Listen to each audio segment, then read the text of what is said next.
Imagine yourself. You are sitting on a high branch in a tree in the middle of the city. The air is cold and the morning is still grey. Below you, a man walks in the street. He doesn't look up. He doesn't notice you. To him, you are just a blackbird. But you have seen him before. You remember his face. You remember his first day when he tried to chase you away from in front of his shop. You remember the stone he threw, and you remember every detail of his features with a precision he never imagined you capable of. You are not watching him, you are studying him. Humans think they study nature, but you have lived among them for thousands of years, watching something they haven't seen about themselves yet. That they judge what they don't understand. They see your black feathers and say bad omen. They see you eating corpses and say monster. They never see the full picture. But you see it. To understand who you really are, we need to go back to the moment the world decided what it thought about you. In the dawn of September 2nd, 1666, fire broke out in a small bakery in London. The wind was strong that night. Within hours, the flames spread to swallow the heart of the largest city in Britain. For 3 days, they didn't stop. 13,000 homes became ash, and people didn't even have time to bury their dead. Then the sky turned black.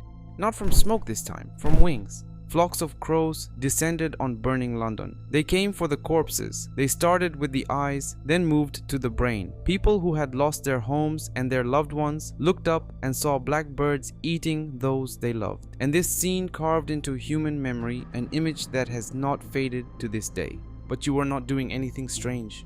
You were doing what you had done for millions of years, cleaning what death left behind, returning the elements of the body to the earth. Some civilizations understood this and left their dead in the open for birds to eat, because life is a cycle, and the cycle is not complete without you. But Western man did not understand, so he called you the bird of evil, companion of the devil, herald of death. And when a man thinks he knows you, he stops looking at you. And this is exactly what suits you. Because when you are invisible, you are able to see. You don't live in one place. You're almost everywhere on the planet. In forests, in mountains, in deserts, and in the heart of cities. You adapted to every environment with a success few creatures have achieved. And the reason is not strength, not size. The only reason is that you don't react on autopilot. You think. Tonight, under the tree where you sit, your partner sleeps in the nest, the same partner for years. You chose her once and chose to stay. In a world that changes every day, you found that loyalty is not weakness, it is a strategy.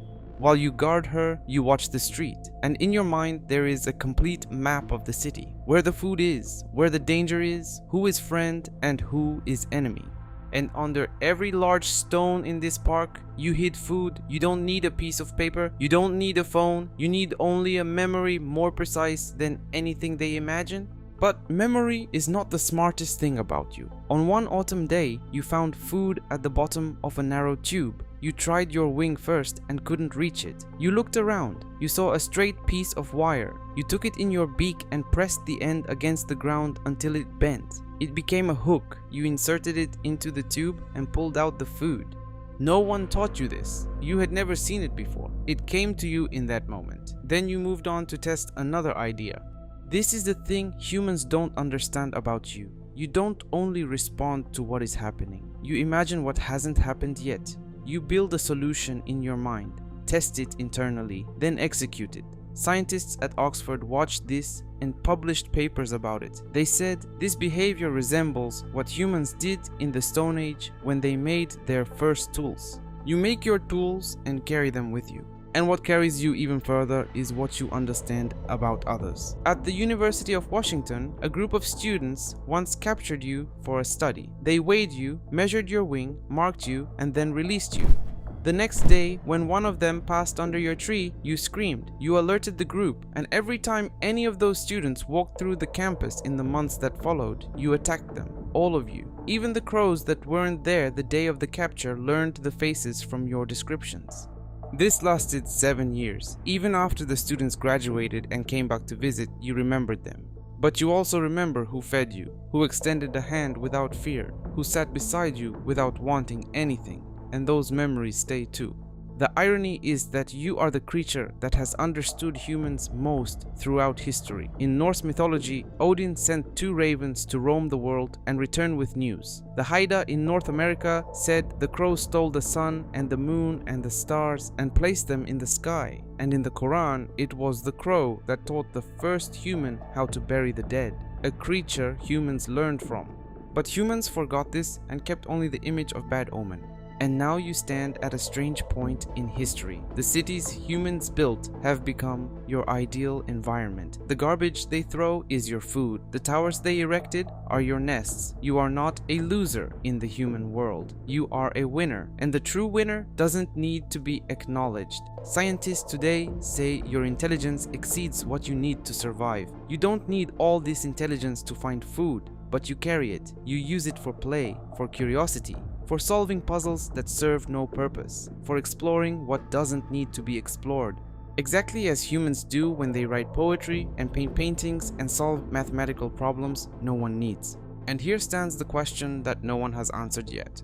If intelligence is not merely a tool for survival, but something practiced for its own sake, something that brings a kind of satisfaction to those who possess it, what is the difference between your curiosity and the curiosity of a human? And if you remember and plan and learn and teach and grieve your dead and play when no one is watching, what definition of mind does not include you?